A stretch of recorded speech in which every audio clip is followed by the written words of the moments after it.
नमस्कार मंडळी. आपल्या हिंदू धर्मात कोणत्याही शुभ कार्याची सुरुवात कोणाच्या नावाने होते? अगदी बरोबर, श्री गणेशाय नमः.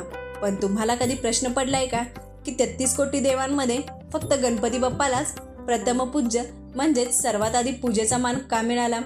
यामागे एक अतिशय रंजक आणि बुद्धिचातुर्याची कथा आहे. चला तर मग जाणून घेऊया ती पौराणिक कथा. ही गोष्ट आहे कैलास पर्वताची, जिथे भगवान शंकर आणि माता पार्वती विराजमान होते. तिथे एकदा देवर्षी नारद मुनी आले. त्यांच्या हातात एक अतिशय दिव्य आणि सुगंधी फळ होते. नारद मुनींनी ते फळ शंकराला दिले आणि सांगितले, प्रभू, हे सामान्य फळ नाही, हे ज्ञानफळ आहे.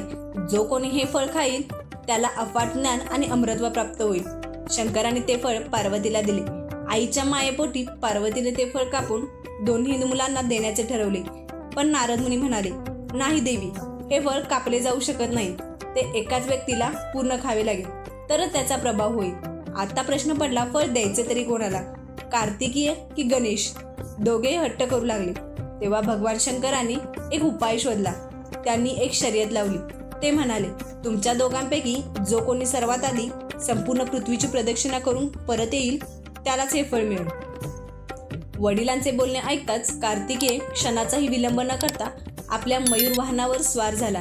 त्याचा वेग वाऱ्यासारखा होता. त्याला खात्री होती की मीच जिंकणार. दुसरीकडे आपले बाप्पा मात्र विचारात पडले. त्यांचे शरीर मोठे आणि वाहन तर छोटासा उंदीर.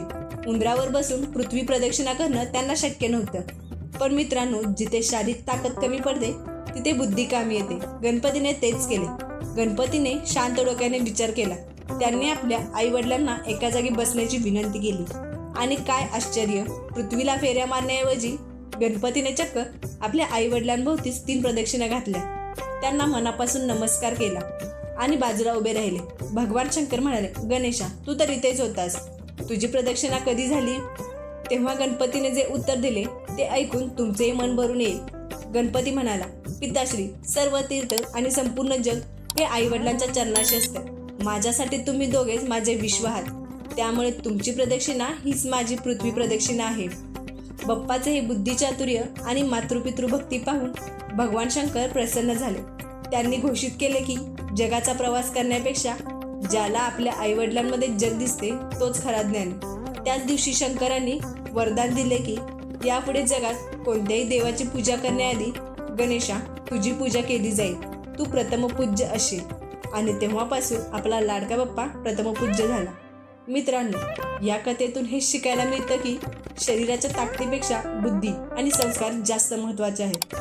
तुम्हाला ही कथा आवडली असेल तर कमेंटमध्ये गणपती बाप्पा मोरया नक्की लिहा. व्हिडिओला लाईक आणि चॅनलला सबस्क्राईब करायला विसरू नका. धन्यवाद.